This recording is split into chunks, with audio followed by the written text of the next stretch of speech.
नमस्कार दोस्तों, स्वागत है आपका इस चैनल में। तो आइए देखते हैं इस वीडियो में इलेक्ट्रिशियन ट्रेड के लिए बहुत ही इंपॉर्टेंट प्रश्न देखेंगे इस वीडियो में। ठीक है, तो यहाँ पर पूछ रहा है कि 230 वोल्ट 4 तार 3 कला प्रणाली वाले स्विचिंग बोर्ड में उदासीन तार को किस रंग से चिन्हित किया जाता है। तो उदासीन तार को दोस्तों काले रंग से किया जाता है। ठीक है ना, काले रंग से। ठीक है फ्रेंड्स, आइए अगला प्रश्न देखते हैं।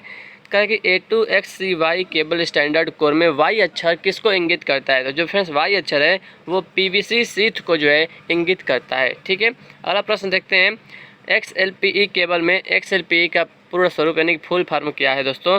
तो इसका क्या है friends, cross linked poly ethylene. ठीक है ना, क्रॉस लिंक्ड पॉली इथिलीन जो है इसका पूर्ण स्वरूप है। ठीक है, अगला प्रश्न देखते हैं कि चित्र में किस प्रकार के वायरिंग कनेक्शन दर्शाए गए हैं। ठीक है, तो यहाँ पर आप देख सकते हैं। ठीक है, यहाँ पे ये किस प्रकार का दोस्तों, तो इसको बोलते हैं सोपान वायरिंग या स्टेयर केस वायरिंग इसको हम बोलते हैं। ठीक है ना, स्टेयर केस वायरिंग को ही हम जीने की वायरिंग भी कहते हैं। ठीक है, अगला प्रश्न है कि विद्युत के नियमों के अनुसार प्रकाश और पंखों के परिपथ में अधिकतम भार और अधिकतम बिंदु कितने होने चाहिए दोस्तों। तो ऑप्शन नंबर डी करेक्ट है, 800 वाट और 10 पॉइंट। ठीक है, तो यहाँ पर याद रखिएगा कि लाइट एंड फैन सर्किट के लिए 800 वाट और 10 पॉइंट होता है और पावर सर्किट के लिए 3000 वाट और 2 पॉइंट होता है। ठीक है, इंपॉर्टेंट है।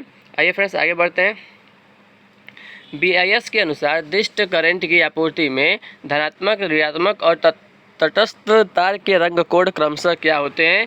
तो ऑप्शन नंबर सी लाल, नीला और काला होता है। लाल, नीला और काला होता है। ठीक है और जो है लाल को प्लस कहते हैं, ठीक है ना, पॉजिटिव, काला को निगेटिव, नीला न्यूट्रल वाला होता है। अगला प्रश्न दोस्तों, बिजली के उप परिपथों में भार किससे अधिक नहीं होना चाहिए। तो ऑप्शन बी 3000 वाट से अधिक नहीं होना चाहिए। अगला प्रश्न है कि एक उद्योग में 200 की संख्या में 200 वाट हल्का भार है, कितने उप परिपथ की अपेक्षा है। तो दोस्तों देखिए 200 संख्या में 200 वाट हल्का भार है। ठीक है, तो 200 गुणे 200 कितना हो जाएगा, 40,000 हो जाएगा और इसमें हम 800 वाट से भाग लगा देंगे तो 50 जो है इसका आंसर आ जाएगा। ठीक है, क्योंकि 200 संख्या है, 200 में 200 से गुणा करेंगे तो टोटल 40,000 वाट होएगा और इसमें 800 से हम भाग दे देंगे तो 50 जो है इसका राइट आंसर आ जाएगा। अगला प्रश्न है, IE के नियमों के अनुसार किसी इंस्टॉलेशन में लीकेज करंट इंस्टॉलेशन को आपूर्ति की गई अधिकतम करंट के भाग से अधिक नहीं होना चाहिए। तो 1/5000 भाग से अधिक नहीं होना चाहिए। अगला प्रश्न है, कंड्यूट परिपथ में प्रयुक्त वोल्टेज स्तर होता है, कितना होता है। तो 250 वोल्ट से 600 वोल्ट के बीच होता है कंड्यूट परिपथ में। अगला प्रश्न है, उच्च वर्षा वाले क्षेत्रों में प्रयोग की जाने वाली तार होती है। तो ऑप्शन सी CTS कवचित तार स्थापन वायरिंग होती है। CTS सील्डेड वायर इंस्टॉलेशन होती है। अगला प्रश्न है, अस्थायी वायरिंग के लिए निम्न में से सर्वश्रेष्ठ पद्धति कौन सी है। तो option number A क्लीट wiring, option number A correct है, क्लीट वायरिंग। ठीक है, ये सस्ती भी होती है और कम जो है मतलब इसका खर्चा भी कम होता है। इसका अस्थायी है ना, कहीं भी एक सांस पे लगा के फिर उसको हम हटा भी सकते हैं। ठीक है, कम सुरक्षित होता है ये। बाजार में उपलब्ध कंड्यूट की मानक लंबाई कितनी होती है दोस्तों। तो ऑप्शन बी 3 मीटर होती है या 10 फीट भी कह सकते हैं। ठीक है, अगला क्वेश्चन है, चित्र में कौन से प्रकार की विद्युत वायरिंग प्रणाली दर्शाई गई है। ठीक है, तो यहाँ पर दोस्तों आप देख सकते हैं कि लकड़ी का जो है लकड़ी का पट्टी लगा गया है, तार है। ठीक है, तो ये कौन सा है, ऑप्शन डी बैटन वायरिंग का प्रकार है ये। ठीक है, अगला प्रश्न है कि धातु कंड्यूट को जंग रोधन से संरक्षित किया जा सकता है, कैसे। ऑप्शन ए गैल्वेनीकरण करके। ठीक है ना, गैल्वेनाइजिंग के द्वारा कर सकते हैं। ठीक है, अगला प्रश्न है, इलेक्ट्रिकल वायरिंग में TRS का फुल फॉर्म क्या है। TRS का फुल फॉर्म है दोस्तों, देखिए टफ रबर सीथेड। ठीक है ना, टफ रबर सीथेड। ठीक है, ऑप्शन नंबर सी वाला करेक्ट है। अगला प्रश्न देखते हैं, तो यहाँ से शुरू है। ठीक है, बैटन लगाते समय लगाए जाने वाले स्क्रू के मध्य की दूरी किससे अधिक नहीं होनी चाहिए।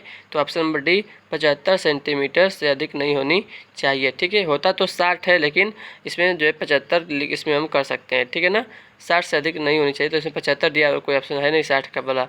तो किस वायरिंग में 3 लैंप चलाने के लिए केवल 3 2 वे स्विच का प्रयोग की आवश्यकता होती है दोस्तों। तो option number A godown wiring. ठीक है ना, गोडाउन वायरिंग, ऑप्शन ए। अगला प्रश्न है कि कंड्यूट एल्बो आमतौर पर स्थित होते हैं, तो कहाँ पर होते हैं, तीखे सिरे पर, शार्प इंड्स पर जो है स्थित होते हैं। ठीक है, अगला प्रश्न है कि कौन सा एक वायरिंग का सिस्टम नहीं है, तो पहला ट्री सिस्टम होता है, डिस्ट्रीब्यूशन बोर्ड सिस्टम, ये भी सही है। तो ऑप्शन सी ग्रिड सिस्टम, ये नहीं होता है, रिंग मेन सिस्टम भी होता है, ठीक है। तो ऑप्शन सी वाला यहाँ पे गलत हो जाएगा, ठीक है ना, सिस्टम नहीं है। सुरक्षा के आईन नियम के अनुसार स्वीकार्य आवृत्ति भिन्नता क्या है, 3% होता है, 3%, ठीक है। 50 हर्ट्ज प्लस माइनस 3% होता है, ठीक है। तो अगर 50 प्लस माइनस 3, अगर हम प्लस करें 3% तो 51.5% हो जाएगा हर्ट्ज, और माइनस करें 3% तो 48.5 हर्ट्ज हो जाएगा, ठीक है। भारतीय विद्युत धारा नियमों के अनुसार ग्राहक बिंदु पर वोल्टेज बने रहना चाहिए, कितना, प्लस माइनस 6%।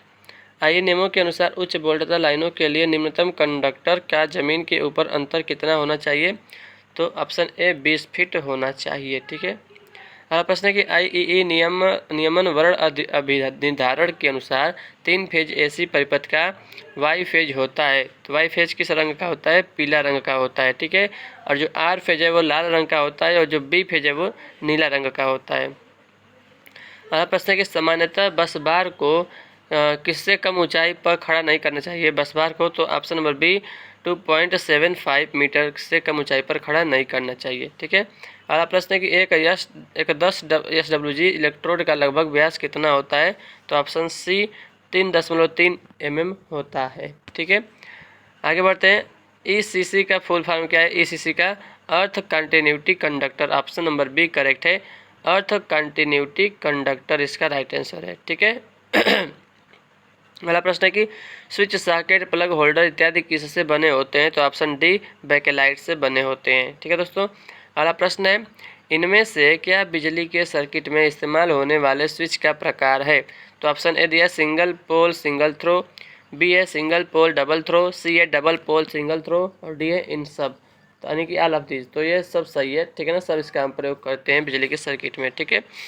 आगे बढ़ते हैं, नीचे किस प्रकार का स्विच दिया गया है दोस्तों, तो आप देख सकते हैं यहाँ पे सिंगल पोल डबल थ्रो जो है, सिंगल पोल जो है डबल थ्रो का स्विच दिया गया है, ठीक है। ऑप्शन नंबर ए करेक्ट हो जाएगा। अगला क्वेश्चन है कि करंट के प्रवाह को दो में से किसी एक दिशा में भेजने के लिए कौन से प्रकार का स्विच प्रयोग किया जाता है, तो ऑप्शन नंबर बी दो तरफा स्विच यानी कि 2-वे स्विच का प्रयोग किया जाता है। अगला प्रश्न है, बैटन होल्डर में प्लास्टिक शेड किससे बचने के लिए लगाई जाती हैं, तो ऑप्शन सी बरसात का पानी से बचने के लिए लगाई जाती हैं। अगला प्रश्न है, एडिसन स्क्रू लैंप होल्डर वाट क्षमता वाले लैंप अनुशंसित होते हैं, ऑप्शन ए 200 वाट से अधिक और 300 वाट से कम, ठीक है।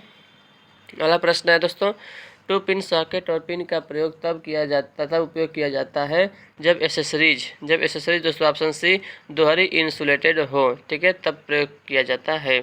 एक 3 पिन सॉकेट में सबसे बड़ा छिद्र होता है, तो ऑप्शन नंबर सी अर्थिंग का होता है, ठीक है। यहाँ पर आप देख सकते हैं यहाँ पे ऐसा ही होता है, ठीक है। तो जो ऊपर वाला होता है वो सबसे मोटा भी होता है और थोड़ा बड़ा भी होता है, ठीक है। तो ऑप्शन नंबर इसमें सी करेक्ट हो जाएगा, ठीक है। बाकी जो नीचे वाला एक न्यूट्रल का होता है, एक फेज का होता है। अगला प्रश्न है, तो दोस्तों पूरा यहाँ पर ख़त्म हो गया ये वाला, ठीक है ना, ये PDF पूरा मैंने आपको ख़त्म कर दिया है, ठीक है। अब जो है नेक्स्ट जो है हम देखेंगे नेक्स्ट वीडियो में, ठीक है फ्रेंड्स। तो वीडियो पसंद आएगा तो वीडियो को लाइक करिएगा, मैं आपके लिए ऐसे ही और इंपॉर्टेंट वीडियोज आपके लिए लाता रहूँगा, ठीक है दोस्तों। तो वीडियो को लाइक कर दीजिए करिए दोस्तों आप लोग, ठीक है फ्रेंड्स। पसंद आए तो जो है शेयर भी कर सकते हैं इसको, ठीक है फ्रेंड्स। और चैनल पर नए चैनल को सब्सक्राइब कर लीजिएगा, ठीक है दोस्तों। तो थैंक यू इस वीडियो को देखने के लिए, आप लोगों का बहुत बहुत धन्यवाद।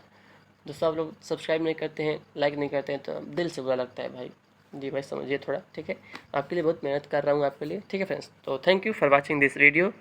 जय हिंद, जय भारत, वंदे मातरम।